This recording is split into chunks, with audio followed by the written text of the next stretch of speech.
তো হ্যালো বন্ধুরা, নমস্কার। তো দেখুন, আজকে আমি এসেছি আমাদের ভেটাগাঁও। তো এখানটা একটা সাপ বের হয়েছে, তো আমাকে দাদা ফোন করলো, তো আমি আসলাম সাপটা রেস্কিউ করার জন্য। তো দেখুন, অ্যাকচুয়ালি সাপটার নাম হচ্ছে ব্ল্যাক কোবরা। তো দেখুন আমি সাপটাকে কিভাবে রিলিজ করি। তো সাপটা আমি আপনাদের আমার সঙ্গে থাকুন, আমি সাপটা কিভাবে রিলিজ করি। এই হচ্ছে সেই সাপ, সেটা হচ্ছে ব্ল্যাক কোবরা। দেখুন, এই সাপটা যদি কোনো সময় মানুষকে কামড় দেয়, আপনার ভুল করে কেউ বসে থাকবেন না।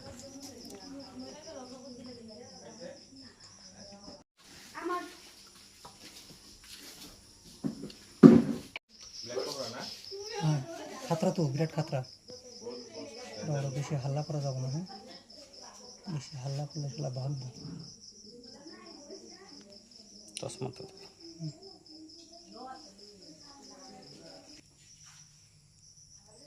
দেখা যায় কি তোমার সাপোর্ট করে না হলে টাইগার। হ্যাঁ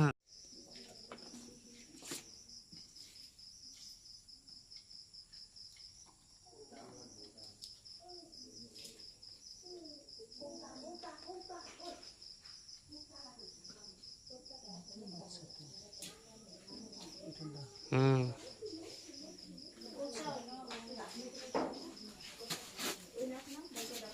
একদম বাড়ি নিতে সাইড দাও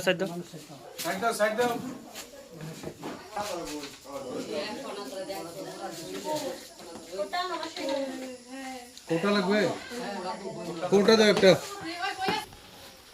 আস্তে তো এখন রিক্স হলো কি জানো, বাহ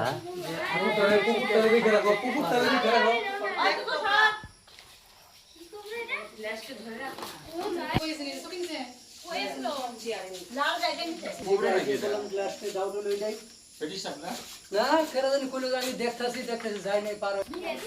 এই যে মুখা দাও পেছন দাও। এই বান্দরামি করিস না। আসলটা এটা ফেরি খালি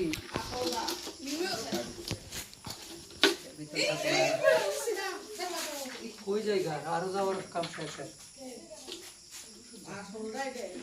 কি বস্তু এটা বন্ধ হয়ে গেছে আরে না গো মরিয়াছিল দেখলাম না আর দেখালা কোন আপনি বলেছে এখন বড় দেখেন চ্যানেল এই যে সত্যি তো এই আছে পাল্লা ওই যে গলার মধ্যে মালা সত্যি রে এরকম সত্যি তো গলার মধ্যে মালা আছে দেখছ কি আছে সিনো আছে থাকুন।